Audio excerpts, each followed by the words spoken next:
Okay, so I'm here today to talk a little bit about Memorial Day. I'm not going to go into a whole big long thing about it.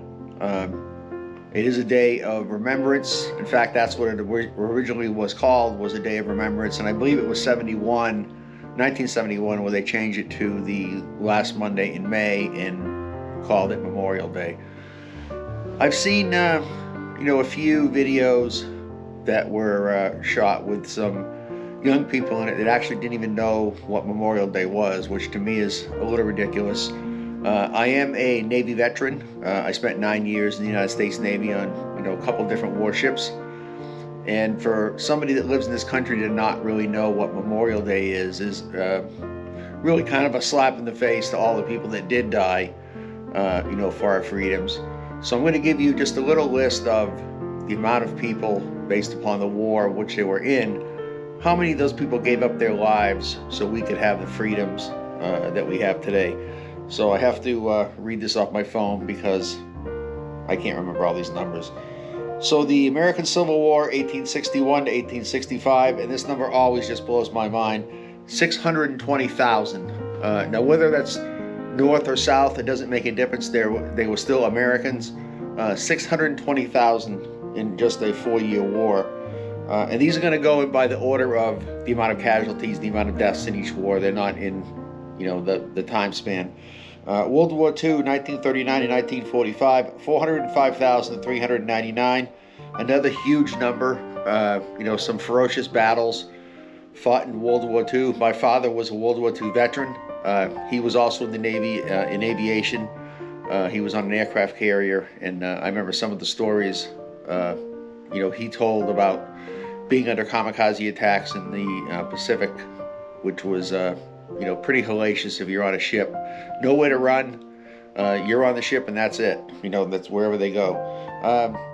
Okay, so the next one, World War I, 1917 to 1918, because we joined that war pretty late. 116,516 dead in World War I, which is a huge number for 1 year. Just imagine if we had been in that war, as long as World War II, the numbers would have been staggering in that war.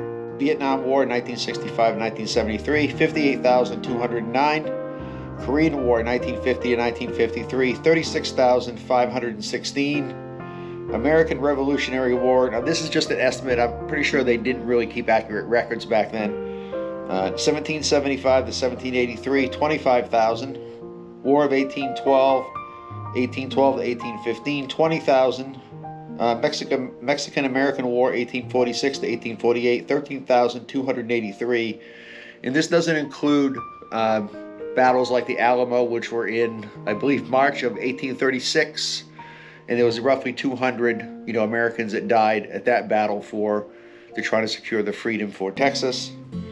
The War on Terror, 2001 to present, I'm assuming that's going to include Afghanistan, Iraq, Syria, anything that has to do with the Middle East.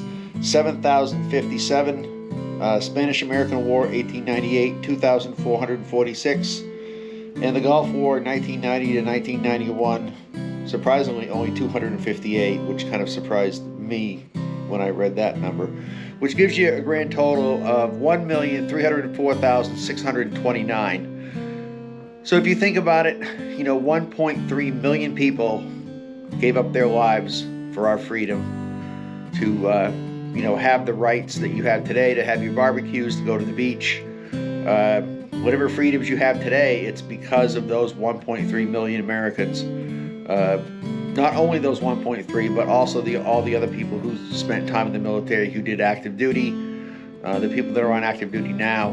But those 1.3 million gave the ultimate sacrifice for our freedoms, and there's no debt.